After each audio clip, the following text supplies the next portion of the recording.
Before, it was an empire. Before it was a name, whispered across wiretaps in Europe or carved into ledgers in South America. Group America was just an idea, a quiet, persistent idea born in the shadows of New York City. The year was 1978.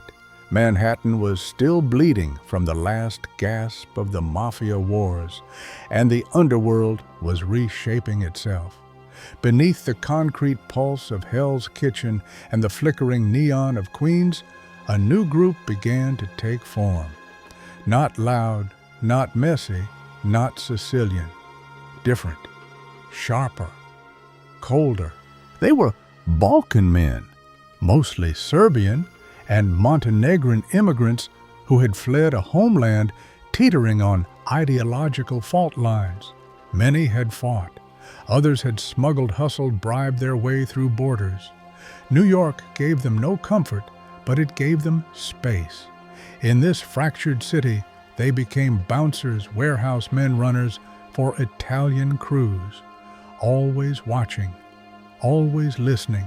At the center of it was Boško Radonjić, a Serbian-American enforcer, with connections to the Irish Westies gang. He wasn't flashy. He didn't need to be. He understood the power of discretion. He taught his crew that real control came not from fear, but from structure. No parades, no body counts, just results. You build slowly. You stay clean. You use paperwork, not pistols. They called themselves Group America, but they had no insignia, no manifestos, just a growing network of Balkan expatriates, some ex-soldiers, some businessmen, some chameleons in cheap suits spreading from New York into Chicago, Detroit, Toronto. In the 1980s, their business was mostly protection and smuggling. Weapons, stolen cars, unregistered cash. They didn't compete with the five families. They didn't have to. They went where the mafia wouldn't across oceans. They maintained strong ties to the homeland. They trafficked loyalty, not just product. Then came the wars. By the early 1990s, the Socialist Federal Republic of Yugoslavia was disintegrating. Serbia, Croatia, Bosnia, Montenegro, each tearing away, each collapsing inward. And in the rubble of a nation, new criminal hierarchies were born. Group America saw opportunity. While the rest of the world watched CNN report on ethnic cleansing and NATO bombings, these men reconnected with the Balkans. Not to mourn, but to invest. They used wartime black markets to seed new businesses. They funneled cash into arms trades, oil smuggling, and eventually, drugs. But not just any drugs. Cocaine. Unlike heroin, which had long dominated the Balkan route, cocaine was cleaner, less stigma, more profit, and a growing demand in Europe's booming club scene. Group America didn't want to fight for street corners. They wanted to own the supply chain. They began leveraging their New York roots to forge connections with South American suppliers. One name kept surfacing in confidential DEA files from the late 1990s, Dejan Stanimirovic, a Serbian-born operative living in Queens with alleged ties to Brazilian traffickers. He wasn't running shipments yet, but he was running numbers, building routes, testing borders. That was the quiet genius of Group America. They operated like logisticians, not gangsters. They studied maritime law. They understood international finance. They filed taxes. They sent Christmas cards to customs agents. And through this subtle expansion, they laid the groundwork for what would become the first truly transcontinental Balkan cartel. No tattoos, no street fights, just spreadsheet crime. They were invisible to the public, low priority to law enforcement, but behind closed doors, intelligence analysts began whispering. Europol flagged transactions. The DEA built threat profiles. The CIA made quiet observations. There was no formal announcement, no rise like in the movies. But somewhere between Queens and Belgrade, between a wire transfer in Sao Paulo and a shipping manifest in Rotterdam, an empire was born. Thank you for following this crime-solving journey. If you find it interesting, don't forget to subscribe to the Crime Trail channel so you don't miss out on upcoming exciting stories. The collapse of Yugoslavia was more than a geopolitical crisis. It was a criminal opportunity. As the 1990s unfolded, the Balkan Peninsula descended into a vortex of war sanctions and ethnic fragmentation. Governments fell, borders blurred, armies splintered into militias, and within the smoke and ruin, a new underworld emerged, not from ideology, but from survival. Group America had seen it coming. While the West fixated on ceasefires and refugee corridors, this quiet network of expatriates watched their homeland implode and began making calls. The chaos in Serbia, Bosnia, and Montenegro didn't scare them, it freed them. In Belgrade, fuel was rationed. The dinar collapsed. Supermarkets stood empty, but in the shadows, the real economy was thriving. Smugglers ran convoys of untaxed cigarettes and black market gasoline. Arms dealers sold Kalashnikovs by the crate. Ex-generals became brokers. Former police turned escorts. Everyone was for sale, and Group America came to buy.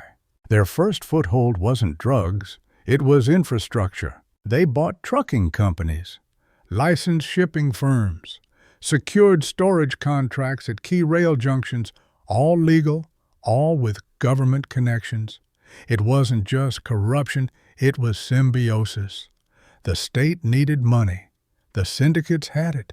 The line between official and criminal blurred until it disappeared. And in the midst of it, a new generation of operators emerged. These weren't tattooed thugs or scarred warlords. They were clean-cut, college-educated, fluent in English and German. Men who wore suits better than uniforms. They called themselves consultants, but they carried burner phones and briefcases of cash. One of them was Darko Šarić. At first, he was nothing remarkable. Born in 1969 in Pljevlja, a Montenegrin town battered by unemployment, Šarić began as a low-level trader, shipping soybeans and sugar from South America into the Balkans. On paper, he was a businessman. In reality, he was a student of systems. He watched how black markets moved like rivers, carving new paths through old terrain. He learned where customs could be bribed, how currency controls could be dodged, which banks in Cyprus asked the fewest questions. He studied the art of moving volume without leaving a fingerprint. By the late 1990s, Group America was no longer just a diaspora collective. It had become a multinational shadow firm with operations stretching from Queens to Belgrade Bar to Sao Paulo. And the wars had gifted them with something far more valuable than territory veterans. Hundreds of former soldiers, trained, armed, loyal, found themselves unemployed when the guns fell silent. Group America offered them contracts, transport, security, collection. They didn't need ideology, they needed discipline. The wars also taught them how to disappear. Entire villages had been wiped from maps. Cities changed names. Passports were burned and rewritten. For traffickers, this wasn't tragedy, it was camouflage. A man like Šarić could hold 6 identities and cross 3 borders without a stamp. He could wire funds through 4 currencies and lose the trail by the 3rd exchange. Every collapse was a lesson. Every loophole an invitation.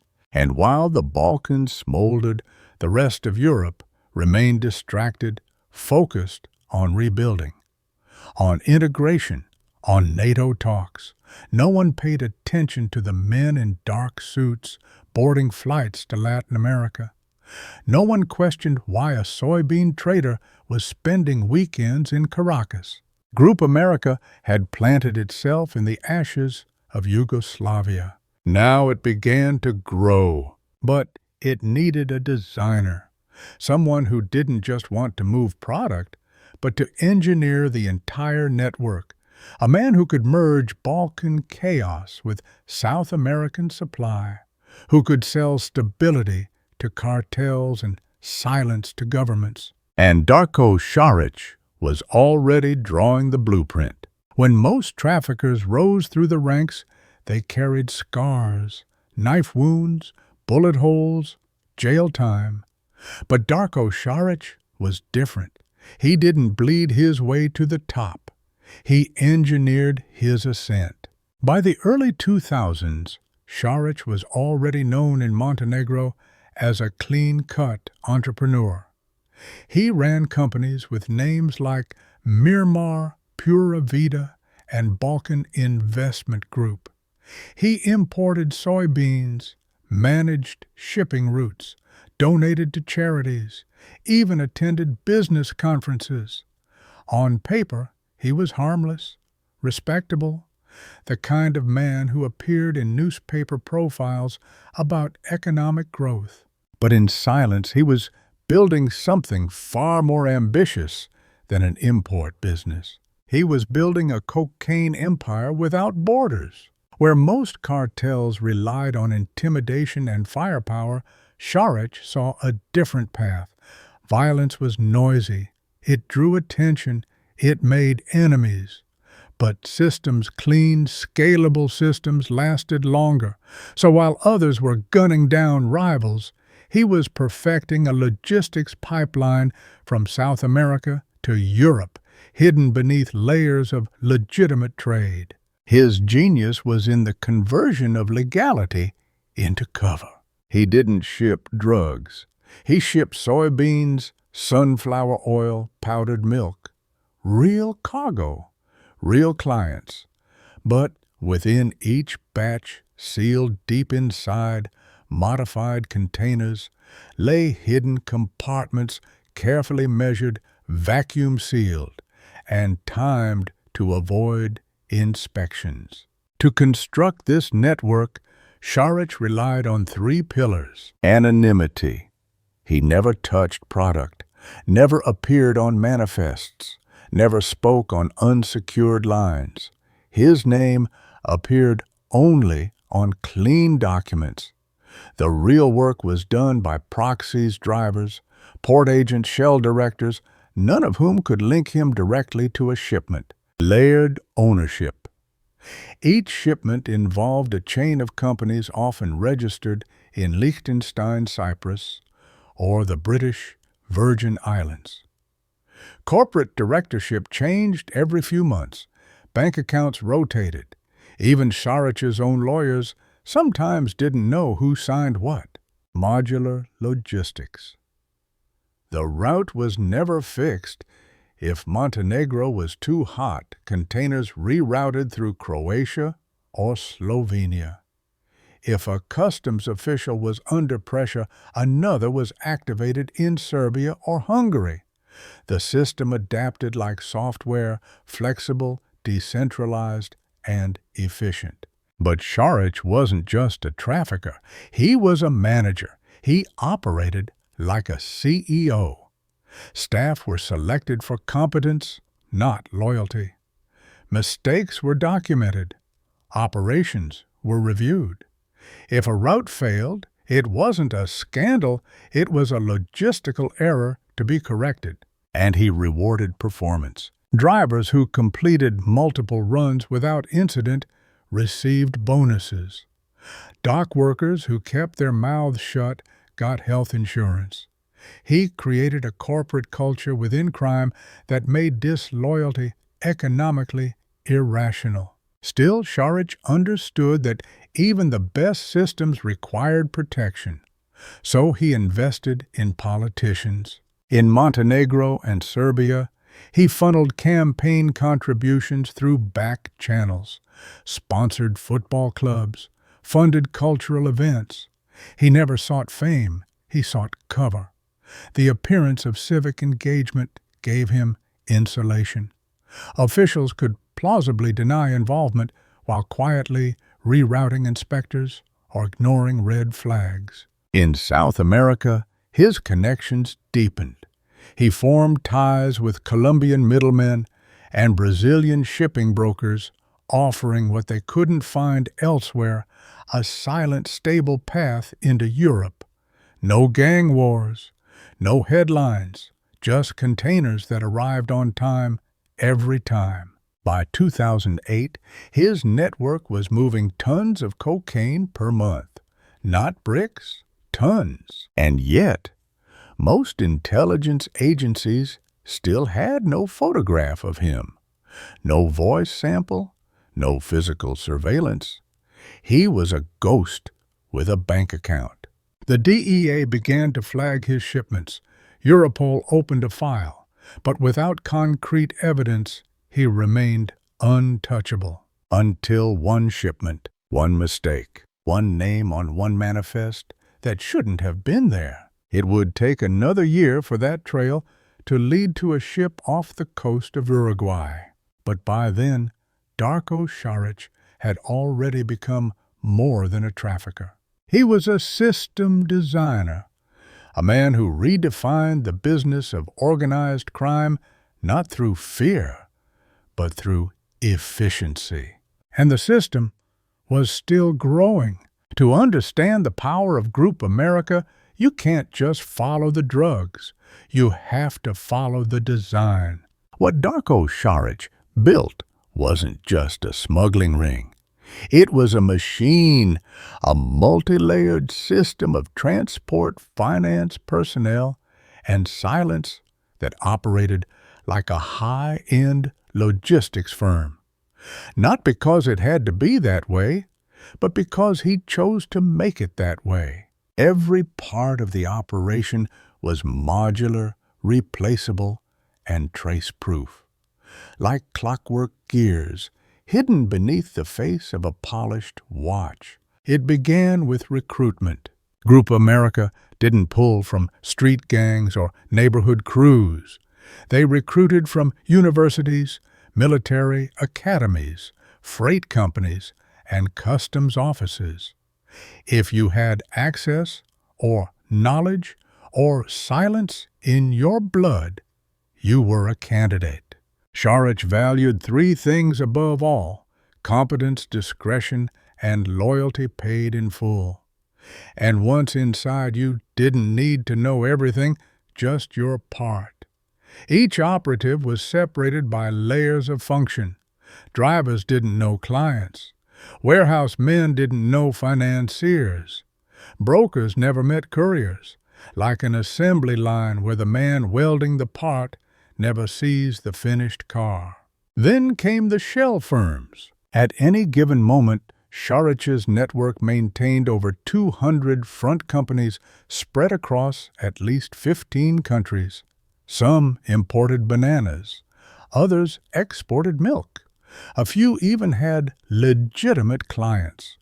But within that fog of paperwork, select shipments carried hidden payloads. Each firm was meticulously registered with plausible financial histories, bank accounts, and false ownership trails that looped through offshore havens like Panama, Malta, Cyprus, and the Seychelles. Some companies were set up just to exist for 6 months, long enough to process a deal, complete a transaction, and disappear without a trace. Behind the scenes, a small group of legal and financial experts, some of whom never knew they were part of a criminal enterprise, kept the books clean. When one company was flagged, another stepped in, like swapping out tiles in a mosaic. The shipping logistics were the system's backbone. Containers loaded in Santos, Brazil, would be sealed with falsified manifests. Some were fitted with false bottoms, others with lead-lined panels to fool X-ray scanners. A few used modified machinery like industrial dryers or generator casings, each custom designed to conceal large volumes of cocaine. These containers moved by sea to secondary ports, often in Bar, Montenegro, Koper, Slovenia, or Ploče, Croatia, smaller, less scrutinized than major Western terminals.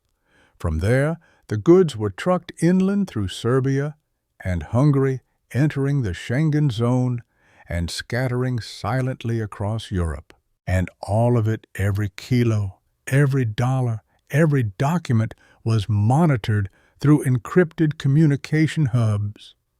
Šarić's tech team, many of whom had backgrounds in cyber defense, built custom messaging platforms using repurposed gaming servers, secure messaging apps, and constantly rotating encryption keys.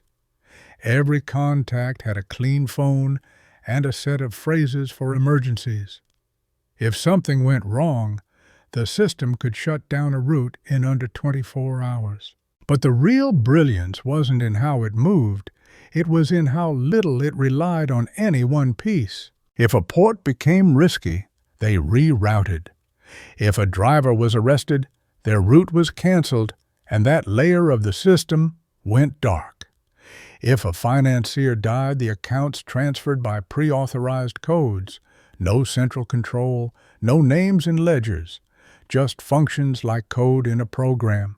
And that's what terrified international law enforcement the most. This wasn't a cartel, it was a corporate model for trafficking. One DEA analyst put it best: they weren't just moving drugs. They were scaling operations like Amazon. Group America didn't need to dominate neighborhoods. They didn't need to inspire fear. They simply needed time, access, and silence.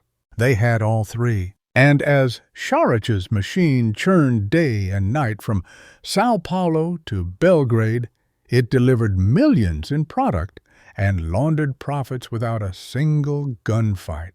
No headlines, no arrests, no noise. Until someone got greedy. Until someone talked.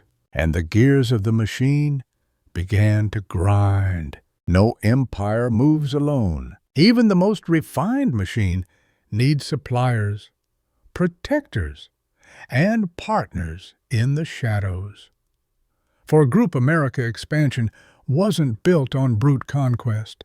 It was crafted through alliances. Quiet, calculated agreements with the very people most cartels feared or couldn't reach. Darko Šarić knew this instinctively. He didn't try to dominate the world. He negotiated with it. In the early 2000s, as Group America's operations expanded, Šarić made his first significant move south into Colombia. But not through headline meetings with kingpins or Medellin nostalgia. He went in through brokers, lawyers, businessmen, liaisons who had grown tired of violence and wanted something better: consistency. That's what Šarić offered. No flare-ups, no street wars, no dead drivers or compromised ports.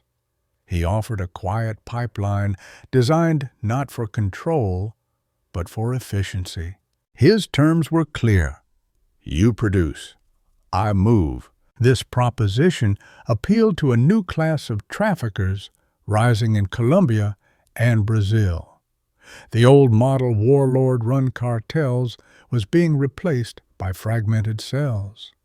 These groups needed dependable export partners, not internal turf wars. Šarić gave them a European gateway, untouched by the noise in Mexico or Spain. He didn't just work with Colombians, he worked with Italians. The 'Ndrangheta, Italy's most silent and powerful mafia, had long controlled key European cocaine corridors. While the Sicilian Cosa Nostra crumbled under decades of prosecution, the 'Ndrangheta had risen from the Calabrian hills to become Europe's most feared underworld syndicate without ever going public. They were everything Šarić admired: discreet, efficient, family-based, and deeply embedded in finance and politics. Their collaboration wasn't formal. There were no signed pacts or shared territories, but through mutual intermediaries, they shared ports, routes, and customs agents. They swapped access, split profits, and respected boundaries. Group America controlled the Balkan corridor. The 'Ndrangheta handled Western Europe. It was a handshake across oceans. Then there was Venezuela. If Brazil was a loading dock, and Colombia the warehouse, Venezuela became the sanctuary. With its collapsing economy and fractured state apparatus, it offered something no other nation could: high-level protection for the right price. Multiple sources later testified that Šarić's operatives maintained connections with Venezuelan officials who issued real passports under false names. Planes flew in under diplomatic cover. Containers passed customs with forged inspection tags. Caracas became one of the last cities where Šarić could walk freely, unseen and untouched. Back in Europe, Group America wasn't just building ports, they were building influence. In Montenegro, Šarić funneled money into political campaigns, sports clubs, and infrastructure projects. His companies sponsored stadiums. His cash flowed through state-owned banks. He wasn't just bribing officials, he was embedding his name into the national economy. In Serbia, similar patterns emerged. State prosecutors would later reveal that some of Šarić's enterprises received favorable treatment during public tenders. Investigations were delayed. Witnesses retracted. Lawsuits disappeared. It wasn't always criminal. Sometimes it was just comfortably legal. The brilliance of these ghost deals wasn't their secrecy, but their deniability. There were no direct emails, no recorded phone calls, only meetings on yachts, cash in suitcases, nods across hotel lobbies. Šarić didn't demand obedience. He offered incentives. You help me now, I don't forget you later. And for a time, it worked. The machine operated like a high-functioning black market stock exchange where favors were currency and silence was the most valuable investment of all. But the more alliances he made, the more vulnerabilities he created. Each handshake came with a shadow, each partner with their own weaknesses, and one day, one of them would talk. Not for revenge, not for justice, but because empires built on silence always carry one fatal flaw. Eventually someone whispers, at the heart of Group America's empire wasn't violence or fear. It was logistics. The cocaine pipeline Šarić built didn't look like the chaotic trafficking networks law enforcement had battled for decades. It didn't rely on reckless couriers or jungle airstrips. It resembled a global shipping operation, fine-tuned down to the hour, where containers flowed like blood through veins no one saw. It started in South America, where cocaine production remained high and increasingly fractured. Colombian and Bolivian manufacturers, wary of risk and desperate for reach, partnered with Šarić because he offered something rare: consistency. In his world, shipments didn't disappear. Bribes were paid on time.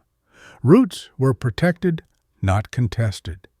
He was a broker of calm in a market addicted to chaos. Santos, Brazil, the country's busiest port, became the main launch pad. Shipments were packed into standardized containers, often filled with legitimate goods: soybeans, coffee, powdered milk. Hidden among the bags or built into false compartments, the cocaine was sealed with industrial precision. From Santos, the shipments traveled across the Atlantic, often aboard vessels Šarić's companies had chartered or owned through intermediaries. These weren't rusty trawlers or suspicious freighters. They were legitimate cargo vessels with real documentation, clean crew manifests, and insurance. The destinations were carefully chosen: Bar in Montenegro, Koper; in Slovenia, Ploče; in Croatia, mid-tier ports less congested than Rotterdam or Hamburg, less scrutinized than Naples or Valencia. These ports had something far more valuable than size: access. Šarić had people inside: dock workers who flagged containers, inspectors who ignored alerts, IT staff who could tweak routing logs. It wasn't just bribery, it was systems control. The shipments were often processed before red flags could trigger. Once on land, the cocaine moved northward into Serbia, then Hungary, then Austria, and Germany. Each route had redundancy. If a truck was stopped, another could pick up the load. Drivers used clean vehicles with duplicate papers. GPS routes were masked by signal jammers. Cash payments were handed off in gas stations or wired through layers of offshore shell companies. And all of this, every movement, every decision, was tracked digitally. Šarić's IT network operated like a miniature intelligence agency. Secure messaging platforms developed with repurposed military encryption allowed real-time updates from port to highway. If a customs officer in Bar texted a delay, logistics in Budapest rerouted the truck. If a container was flagged in Koper, backup manifests were prepared within minutes. This wasn't improvisation, it was orchestration. Even weight distribution was optimized. A single container could hold up to 400 kilograms of cocaine if packed correctly, without triggering inspection algorithms based on density. Šarić's team ran simulations to avoid scanner detection, choosing the perfect mix of cover goods to mask the payload. But what made the pipeline revolutionary wasn't just its structure, it was its resilience. When law enforcement caught a shipment, the system absorbed the loss. There was no panic, no retaliation, just a pause, an audit, a slight reroute. Like a professional logistics firm experiencing a delay, risk was calculated, not feared.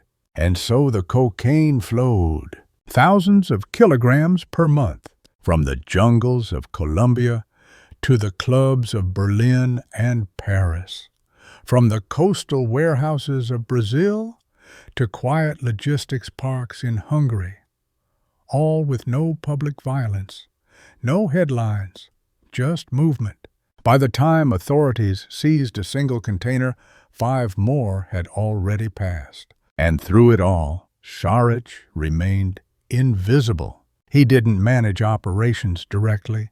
He didn't call truck drivers. He reviewed summaries, signed off on major shifts, and focused on expansion.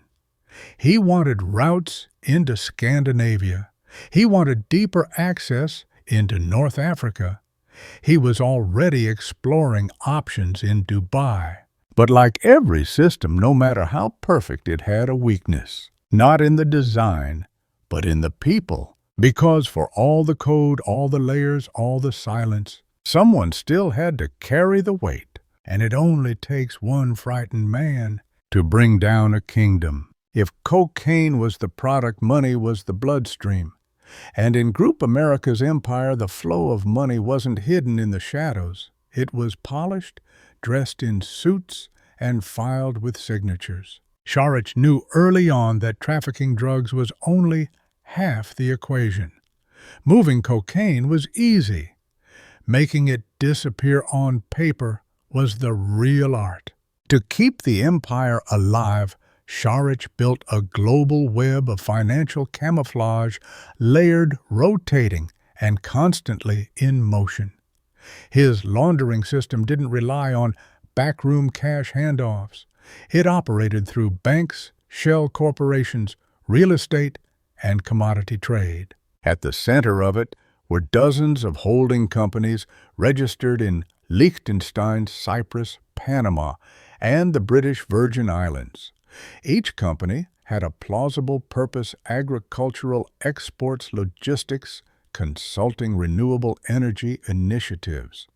They had websites, board members, even quarterly reports. But behind the gloss was one purpose only: to convert dirty money into clean assets. The process was mechanical. Cocaine profits, often wired in from third-party fronts in Latin America, entered a holding company in Cyprus. That company then invested in a Serbian import business. The Serbian firm used the funds to purchase goods from a Slovak supplier, also owned by Šarić's network. Within 3 transactions, the origin of the money vanished. But the brilliance was in how fast it moved. Funds were bounced across jurisdictions within hours. Each step buried deeper beneath legal paperwork. Each layer crafted to evade threshold alerts at banks. And at the end of the chain, real estate. Luxury apartments in Belgrade. Villas along the Adriatic coast. Office buildings in Novi Sad. Once the money landed in property, it became almost untouchable. It appreciated, it generated rent, and it provided cover. Just another successful businessman investing in his country. Šarić didn't hoard cash in basements. He let it breathe, moving through financial markets, acquiring restaurants, energy firms, and even shares in telecommunications companies. Some of the businesses actually turned a profit. Others were simply placeholders. And then there were the bankers. This was the invisible layer. Individuals in private banks across Switzerland, Austria, and Montenegro, who ensured that documents were stamped, questions weren't asked, and transaction flags were rerouted. Some were never directly paid. Others received silent percentages wired into family accounts in Thailand or Dubai. In 2010, when forensic accountants finally began connecting the dots, they found more than a trail. They found a strategy. One offshore structure linked to Šarić had moved over $20 million through 12 countries in less than 9 months. The paper trail was so clean that prosecutors had to subpoena 5 separate banking systems just to prove it existed, and still much of it slipped through. It wasn't just about hiding money. It was about embedding it into the very economies meant to detect it. By the time authorities reacted, that money had funded new buildings, new businesses, new lives. Trying to recover it was like pulling water from concrete. But like every structure built by man, it had stress points. In late 2009, an accountant in Vienna, under pressure from both Austrian regulators and a quietly brewing Europol investigation, began cooperating. He handed over encrypted drives containing transfer logs, hundreds of entries tied to companies linked eventually to Šarić. That accountant's testimony became the first crack in the financial wall. Months later, a junior manager at a Serbian bank confessed to fabricating records under orders from clients he was told never to name. He didn't know Šarić. He'd never met him. But the system had moved through him like electricity through a wire. It was enough to convince prosecutors that the money clean documented and buried was still traceable. And as financial task forces across Europe began pulling at threads, the cost of precision began to unravel. Each flawless transaction required a human hand, and hands leave fingerprints.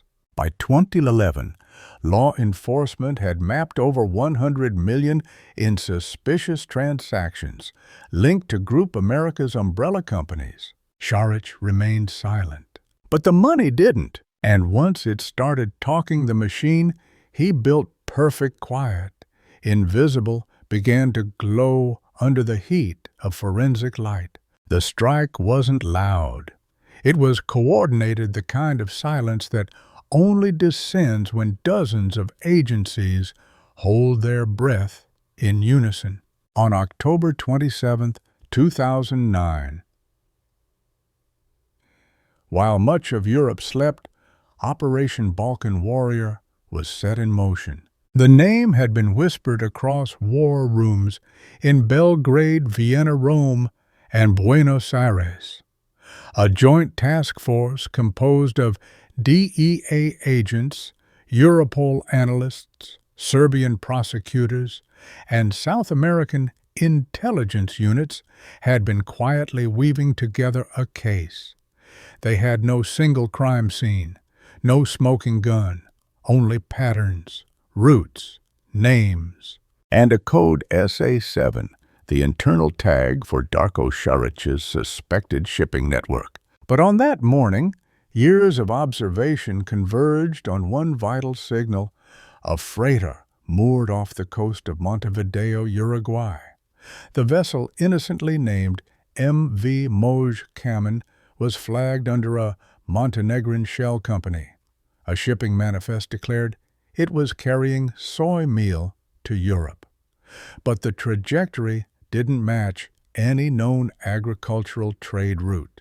Agents waited for clearance, and when customs officers in Uruguay boarded the ship, they found 2.1 tons of pure cocaine hidden behind layers of legally documented cargo. It was the largest maritime cocaine seizure in the region's history. But more importantly, it matched the pattern. Serial numbers on the wrapping, the chemical signature of the cocaine, the container codes all matched previous seizures from Santos, Brazil. DEA analysts in Washington confirmed this was part of the Group America pipeline. With that proof in hand, the dominoes began to fall. In the next 48 hours, police in Serbia raided warehouses across Belgrade, Subotica, and Novi Sad. Arrests were swift: middlemen, logistics coordinators, accountants, drivers. Over 17 individuals were taken into custody. Computers, encrypted phones, bank ledgers, everything was seized.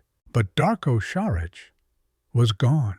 Somewhere between the initial boarding in Uruguay and the first Serbian arrest, he had vanished. It wasn't just disappearance, it was erasure. His phones were destroyed. His last known location, an apartment in Podgorica, was wiped clean. Neighbors remembered seeing him days earlier. Then nothing. A ghost swallowed by the Balkans. Serbian officials issued an international warrant the same week. Interpol followed. His name lit up red notices from Argentina to Austria. Yet no one could find him. What followed was not quiet. It was political chaos. In Serbia, opposition parties accused the government of tipping him off. Rumors circulated that Šarić had been warned by someone inside the Interior Ministry, perhaps even from high-ranking officials with whom he'd once done business. Montenegro refused to extradite suspects linked to the case, citing lack of evidence. Some in the EU began asking hard questions. How could one man evade a dragnet spanning 3 continents? But the answer was simple. He had built this world. He knew the ports, the safe houses, the offshore havens. He had prepared for this. And so began the manhunt. Not a chase through city streets, but a slow, systemic dismantling of an empire built to resist collapse. Interpol task forces started with his banking records. DEA teams re-examined shell companies in Aruba and Curaçao. Serbian police leaned on jailed associates. One by one they flipped, some for lighter sentences, others for fear of being left behind. They revealed layers of information, calls from encrypted servers, dead drops in Vienna, safe apartments in Caracas. He was always one step ahead, but the circle was shrinking, and the narrative shifted. This wasn't just about drugs. This was about state corruption, economic infiltration, international betrayal. Journalists began calling it the European narcos, a new breed of cartel with white collars and black ledgers. And in the middle of it all, Šarić remained silent, untouchable. But what he didn't know was that someone close to him had already made a deal. Someone with access, someone with the codes. And when that person talked, the final curtain would begin to fall. In the years that followed Operation Balkan Warrior, Darko Šarić became more than a fugitive. He became a myth. Sightings were reported across the globe. A man matching his profile was seen boarding a private jet in Moscow, stepping off a yacht in Dubai, or sipping espresso in a luxury tower in Quito. But none of them stuck. For the law, he was invisible. For the streets, he was legend. But he was very much alive and hiding where few dared to look: Caracas, Venezuela. While the world tightened its grip, Šarić exploited one of the few cracks in the system, the geopolitical chaos of Venezuela. With diplomatic ties fractured and foreign surveillance limited, the country offered a rare kind of protection, not legal, but logistical, a place where high-ranking fugitives could purchase silence for a price. He lived in a fortified villa on the outskirts of Altamira, protected by hired locals and former Eastern European bodyguards. From there, he continued to communicate with what remained of his network, fewer lieutenants, now more cautious, but still loyal. He didn't move like a fugitive. He moved like a CEO in exile. Coded messages, rotating SIM cards, limited exposure. He never stayed in the same residence more than 6 months, and when he traveled within the country, it was by convoy, never tracked, never posted. But back in Europe, the storm was building. A key lieutenant, Dejan Stanimirovic, had been arrested in the Netherlands on unrelated charges. In exchange for protection and a drastically reduced sentence, he offered a trade names, routes, offshore accounts, and coordinates. Not just about where the money flowed, but where the man behind it all now stood. By late 2013, intelligence officers from Europol, the DEA, and Montenegrin special forces had confirmed the suspicion Šarić was operating out of Caracas. But getting him out would be nearly impossible. Venezuela, under heavy internal unrest and external scrutiny, wasn't cooperating with Western agencies. Formal extradition requests went unanswered. Surveillance drones were prohibited. Covert extraction was deemed too risky by most agencies.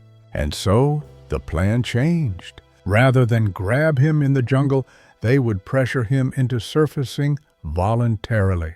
They turned to his family, both blood and business. Assets were frozen in Liechtenstein and Austria. A cousin was quietly arrested in Slovenia. A trusted accountant disappeared in Brazil. Every thread that tied Šarić to the outside world began to snap. Then came the final play. Serbian intelligence, working with the DEA, launched a disinformation campaign inside Caracas. They let word slip through known intermediaries that Šarić was being betrayed from within, that he was being tracked by local militias for a bounty, that the Russians were after him too. It worked. In March 2014, Šarić, paranoid, isolated, and out of options, made a call. Not to his old associates, but directly to Montenegrin authorities through a secure line arranged by his lawyer. He asked for one thing, a negotiation. He would surrender, not with handcuffs, but on his own terms. A deal was struck. No cameras, no extradition drama. He would fly to Puerto Rico, escorted quietly by agents posing as security consultants. His only request, safety. From enemies, from betrayal, from disappearing forever into someone else's story. On March 18, 2014, after nearly 5 years on the run, Darko Šarić landed on Montenegrin soil, calm, expressionless, and silent. He walked into custody wearing a tailored blazer and mirrored sunglasses. And in that moment, the myth unraveled. He wasn't untouchable. He wasn't invisible. He was a man tired, surrounded, and finally, done running. But the war wasn't over, because what he carried with him wasn't just guilt. It was evidence that would shake courts, expose politicians, and tear through the fragile walls of organized crime that had been hiding in plain sight. The trial of Darko Šarić did not begin with handcuffs clinking or television crews swarming a courthouse. It began with paper, thousands of pages of indictments, financial records, encrypted emails, and witness transcripts stacked like bricks in a crumbling empire. Serbia's Special Organized Crime Court in Belgrade became the stage for one of the most complex criminal proceedings in Balkan history. Inside its gray, nondescript walls, the weight of 5 years of evasion, decades of trafficking, and millions of dollars, washed in European blood money, came to rest. Šarić was calm when the proceedings opened in 2014. No shackles, no visible emotion. He sat at the defense table in a tailored dark suit, flanked by a team of seasoned attorneys. His face betrayed nothing.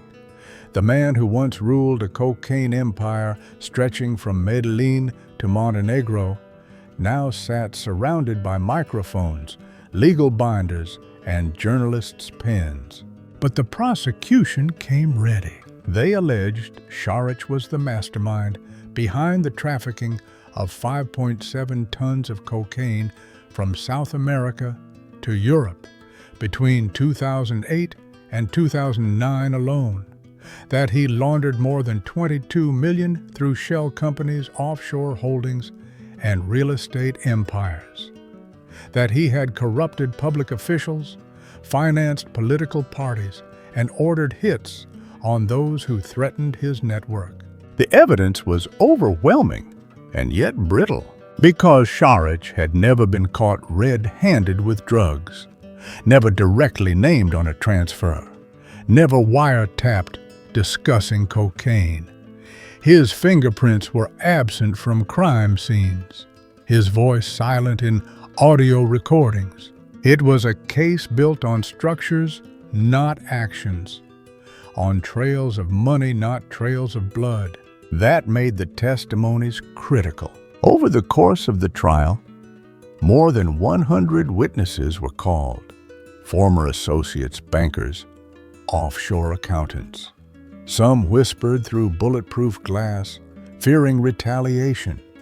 Others spoke with defiance, hoping for redemption or reduced sentences. And every once in a while, Šarić would smile, not out of amusement but calculation, because for all their damning words, he knew some of them had once eaten at his table. Others had profited off his deals. Their hands weren't clean. Their memories were selective. But the most devastating testimony came from his own lieutenant, Dejan Stanimirović. In a voice steady but visibly worn, Dejan described the inner workings of Group America, the encrypted communications, the safe houses in Vienna and Madrid, the ports in Uruguay, and the routing of cocaine through Brazilian containers labeled as agricultural feed. He described bribes paid to port authorities, logistics run with military precision, and how all of it, every single operation, led back to the same silent man sitting in the courtroom. Then came the documents: bank transfers traced through Cyprus, invoices from fake consulting firms, offshore tax filings showing impossible growth spikes. A full forensic map was unveiled, connecting dozens of companies across 4 continents, all controlled by Šarić's network. Still, the defense pushed back hard. They called the case politically motivated, argued that key evidence had been obtained through international pressure, that the DEA's role violated jurisdiction, that witnesses were coerced or incentivized. They tried to fracture the narrative, but the wall held. After nearly 7 years of back-and-forth motions, delays, and legal chess, the verdict came down in July 2020. Darko Šarić was found guilty of organizing a criminal group and drug trafficking. He was sentenced to 15 years in prison. The money laundering case, tried separately, would later add another 9 years to his sentence. There was no outburst, no appeal for mercy, just a quiet nod, as if he had accepted what he always knew, that empires fall not with gunfire, but with paperwork and patience. In the aftermath, over 60 individuals linked to his operation were also convicted. His assets were seized properties across Serbia, Montenegro, and Spain, now repurposed or auctioned off by state authorities. And still, rumors lingered that not all of his fortune had been found, that a final vault hidden deep in South America or Eastern Europe still held millions, that a second Šarić unseen had taken over the remains of Group America. But those were just shadows, echoes of a reign that had finally reached its silence. Darko Šarić was never the loudest man in the room. He built no flashy persona, offered no public threats, rarely raised his voice. And yet, for nearly 2 decades, he controlled one of the most expansive drug empires Europe had ever seen. His story is not just about cocaine and cash. It's about power in the shadows, the fragility of borders, and the complexity of justice in a globalized world. What made Group America terrifying wasn't just its reach, but its invisibility. There were no street wars, no drive-bys. Just corporate filings, encrypted calls, and shipments labeled agricultural feed. In an era where cartels often flaunted their dominance with blood and brutality, Šarić moved like a banker and killed like a ghost.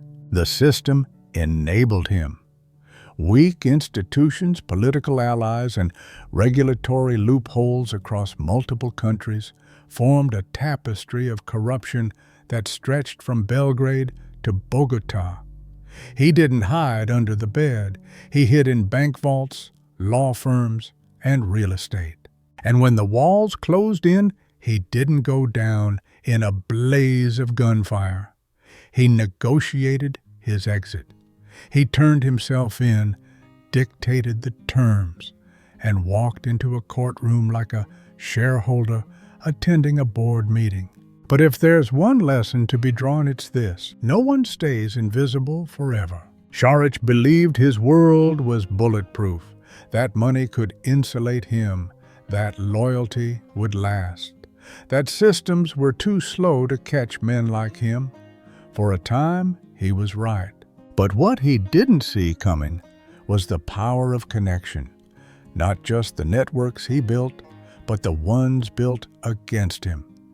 The silent cooperation between countries, the analysts who noticed a number out of place, the port officer in Montevideo who trusted a hunch, the lieutenant who broke under the weight of his own conscience. His downfall wasn't cinematic, it was methodical.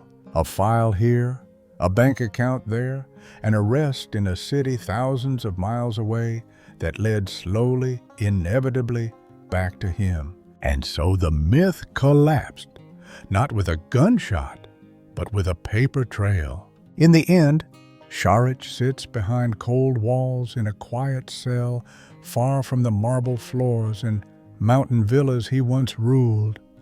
The empire is gone, the name faded, but the echo of his story remains. It reminds us that modern crime doesn't wear tattoos, it wears suits. That the drug war is no longer just fought in alleys, but in boardrooms, courthouses, and server farms. And that justice, while slow, can still find its way through the smoke. Thank you for following this crime-solving journey. If you find it interesting, don't forget to subscribe to the Crime Trail channel so you don't miss out on upcoming exciting stories. A cold wind drifts through the pines in Montenegro. A villa stands abandoned, its shutters closed, its wine cellar empty.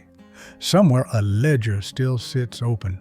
A final entry remains unwritten. Justice came, quietly. But it came, and now we close this file. Until next time.